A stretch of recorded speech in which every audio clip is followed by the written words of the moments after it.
Hello everyone, welcome to the Warzone. I'm Scruffy and this is Scruffy Tales.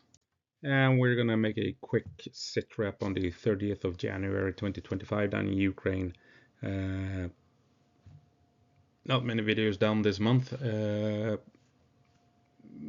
real life stuff has gotten in the way, work, kids being sick, and some nights I just felt like playing video games instead. So it is what it is, but here we go. Towards the end of the month, yet another video, so let's take a look at it. So Kursk, not much is going on. We can see Russia is making a push here at Pokrovsk, trying to push into this small town. A bit unclear if they have presence here, but as we can see, they've been trying to move in here. That means Pokrovsk's only supply route is across this small bridge here. So I mean, it seems as if Pokrovsk might actually fall in a couple of days. Russian assaults picking up against Cherkaskoye Technoye, or whatever it's called. But as we all know, a couple of days ago, Ukraine managed to push down this street and secure the entirety of Makhnovka. We'll see if Russia can push back in, but significant move nonetheless. Not much is going on in Kursk other than that. Seems as if I'm wrong. Agronom has been reclaimed as well by Ukraine, according to Andrew Perpetua here. So first Ukraine pushed down here, and now as of late Ukraine has pushed into Agronom as well. Russia moved into this small village. Was it a month ago by now, or a couple of weeks at least? So yeah, I mean, Russia can't. They seem to be unable to throw Ukraine out of, throw Ukraine out of Kursk. So this is good. Russia's still here, just out of Krylovka. I'm a bit worried about this, but Ukraine appears to have them under control. It's wide open spaces. Ukraine has the high ground, so it seems Russia is not unable to move into Krylovka. They are stuck at these two farms here. That would be Kursk. Russia is, on the other hand, making gains at Vorichna and Zabadne, and we can see here at this town, Redkodub, massive shelling by the Russians, hitting Ukrainian supply depots and what have you, more than likely. And Russia has crossed the Oskil River, and they are close to grabbing Zapadne. Is it a move to come up on Vovchansk from the south, or are they in fact going to move on Kupyansk from the north? I'm thinking they're going to be moving down towards Kupyansk from the north and making it easy for Russia to move down this way into the urban area here east of Kupyansk.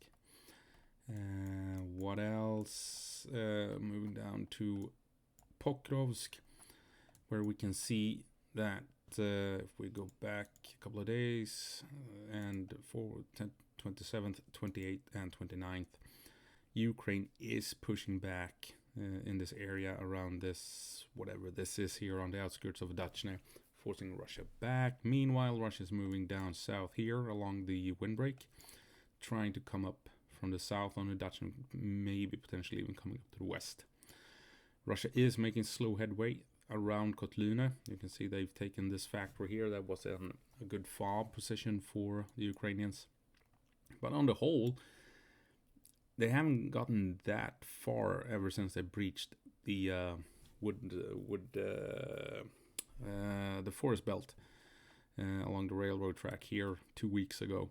So all of this, the move into Kotlina here, the push over here, is basically what they have achieved in 2 weeks, and should tell us something about the Ukrainian defenses in the area. Russia is struggling to make headway, and the defenses are capable, to say the least. We'll see what happens now that they have Kotlina, if they can push on through and move up further north. And let's see if I can show you on my map, because I have my own map.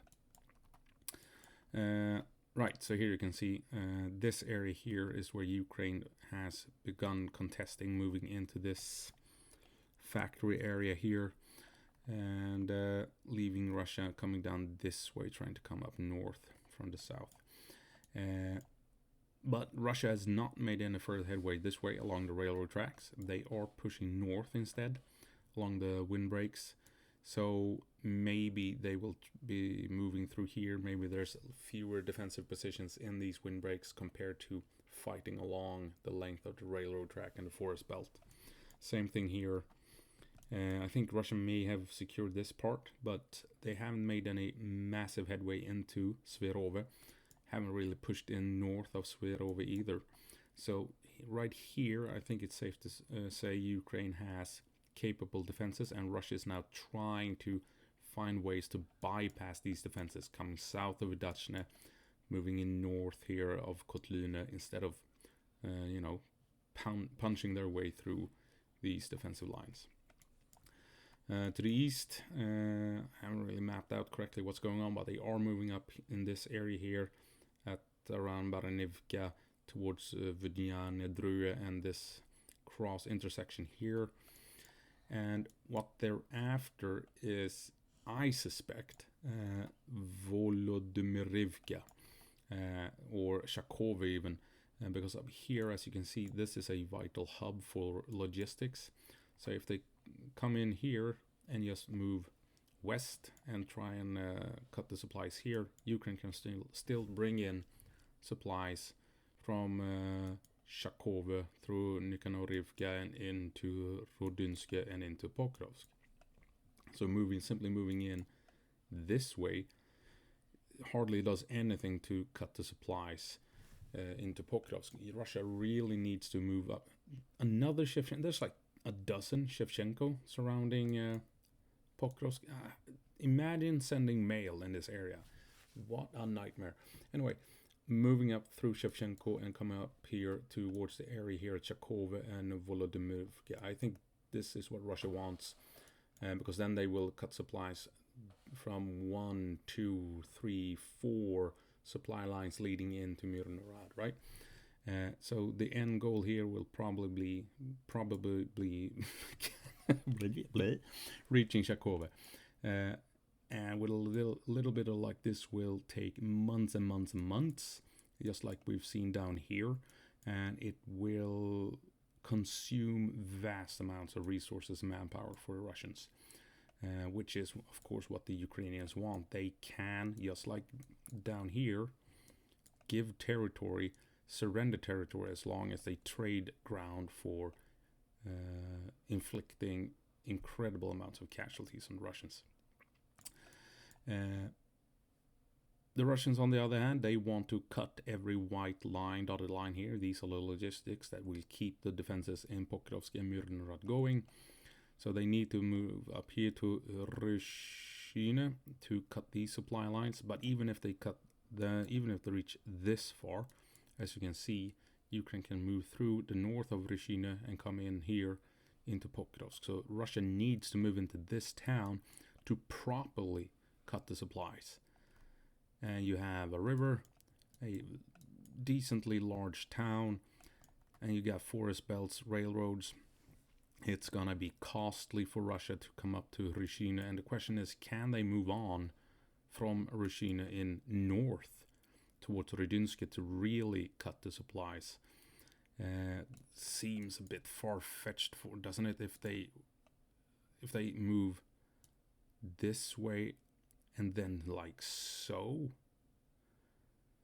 really, doesn't that seem a bit far-fetched? Wouldn't it be more likely for them to in that case come in like this and move up north to reach Shakova and try and reach this final supply line once they've cut the supplies at Shakova, and then begin pounding their way through to reaching this last and final supply line? I don't know, but